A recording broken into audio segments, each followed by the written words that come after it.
오늘 우리에게 주시는 하나님의 말씀은 이사야서 28장 14절에서 16절까지 말씀입니다. 이러므로 예루살렘에서 이 백성을 다스리는 너희 오만한 자여, 여호와의 말씀을 들을지어다. 너희가 말하기를 우리는 사망과 언약하였고 스올과 맹약하였은즉 넘치는 재앙이 밀려올지라도 우리에게 미치지 못하리니 우리는 거짓을 우리의 피난처로 삼았고 허위 아래에 우리를 숨겼음이라 하는도다. 그러므로 주 여호와께서 이같이 이르시되 보라, 내가 한 돌을 시온에 두어 기초를 삼았노니 곧 시험한 돌이요 귀하고 견고한 기초돌이라. 그것을 믿는 이는 다급하게 되지 아니하리로다. 아멘. 하나님의 말씀입니다. 할렐루야. 좋은 날입니다. 하나님 주시는 은혜가 오늘도 여러분과 함께 하기를 축복합니다. 목회를 하면서 자주 듣는 말 중에 하나가 하나님의 뜻이라는 것입니다. 기도했고 하나님이 기뻐하실 일이기에 하나님의 뜻으로 믿고 행한다 하는 것이지요.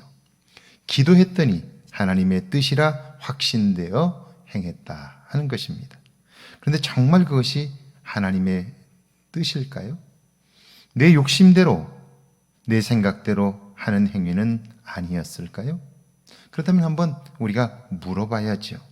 사람들이 하나님의 뜻을 물을 때가 언제입니까? 등 따숩고 평안할 때입니까?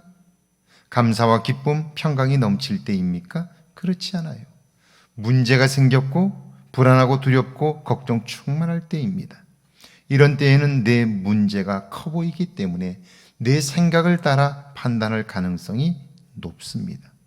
사실 이런 때에는 판단하는 것을 멈춰야 할 때입니다. 마음을 진정하고 하나님께로 시선을 집중해야 할 때이죠. 그렇지 않으면 잘못된 판단을 하고 그것이 하나님의 뜻이라고 생각할 가능성이 많은 것이죠. 분명한 것은요, 신실한 믿음의 사람은 쉽게 하나님의 뜻을 입에 올리지 않습니다. 자기 확신이 불안하니까 하나님의 뜻이라고 덧붙여 잘못된 것을 확신하게 됨으로써 그 불안감을 극복해 보려고 하는데 그것은 하나님의 뜻과는 상관이 없을 수 있는 거죠. 예루살렘에서 그 백성을 다스리는 사람들, 그들은 백성을 섬기도록 부름을 받았습니다.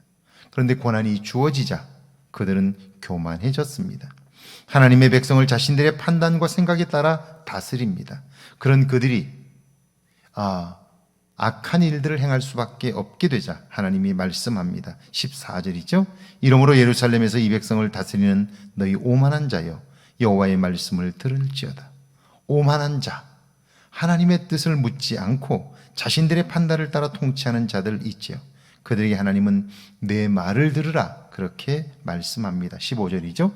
너희가 말하기를 우리는 사망과 언약하였고 스올과 맹약하였은즉 넘치는 재앙이 밀려올지라도 우리에게 미치지 못하리니 우리는 거짓을 우리의 피난처로 삼았고 허위 아래에 우리를 숨겼음이라 하는도다. 교만한 그들이 말합니다. 우리는 죽음과 계약을 맺었고 무덤과 조약을 맺었다는 거예요. 쉽게 죽지 않는다는 거죠. 거짓과 술수로 위기도 피할 수 있으며 어떤 재앙도 우리를 상처내지 못한다 하는 거예요. 그들이 하나님 앞에서 한 말들입니다. 교만이 극에 달했지요. 이런 그들을 하나님이 가만두실 리가 없습니다. 그들에게 더 이상 자기 백성을 맡길 수 없기 때문이죠. 그 하나님이 그들에게 말씀합니다. 16절입니다. 그러므로 그 여호와께서 이같이 이르시되 보라, 내가 한 돌을 시온에 두어 기초를 삼았도니 곧 시험한 돌이요 귀하고 견고한 기초돌이라. 그것을 믿는 이는 다급하게 되지 아니하리라. 하나님은요, 그들이 교만으로 쌓아올린 그 건물을 한순간에 부숴버리겠다 그렇게 말씀하십니다. 그리고 기초석을 놓고 다시 그곳에 건물을 쌓아 올리신다는 거죠. 새로운 사람을 세워 그 백성을 섬기도록 하실 것이다 라고 하는 것입니다.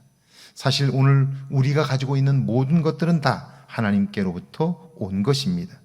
그것을 가진 우리는 그것을 주신 분의 뜻을 따라 사용하고 있습니까? 만약 그렇지 못하면 우리의 인생의 집은, 우리의 불완전한 기초 위에 집을 지은 것과 같은 거죠.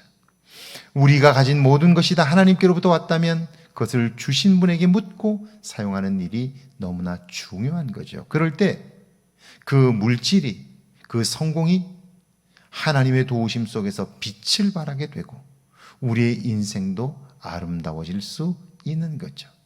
그런데 만약 그것을 잘못 사용한다면 그것 때문에 우리의 인생은 한순간에 무너질 수 있다. 그렇게 말씀하고 있는 거죠.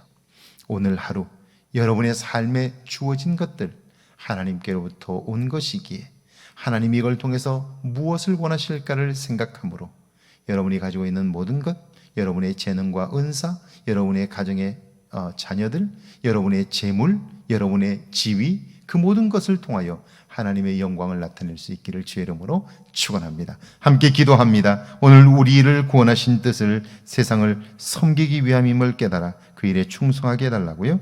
내게 주어진 모든 것으로 그것을 주신 하나님을 높이게 해달라고요. 함께 기도합니다. 하나님 감사합니다. 오늘 우리를 구원하신 것은 하나님의 뜻을 이루기 위함임을 기억합니다. 세상을 섬기도록 우리를 부르셨으니 그 일에 충성하게 하옵소서. 내게 주어진 모든 것으로 하나님의 이름을 높이며 하나님께 영광을 돌리게 하옵소서. 오늘 하루가 그런 날이 되게 하시고 나를 돌이켜보며 내게 주어진 것으로 하나님의 기쁨 되어 살게 하옵소서.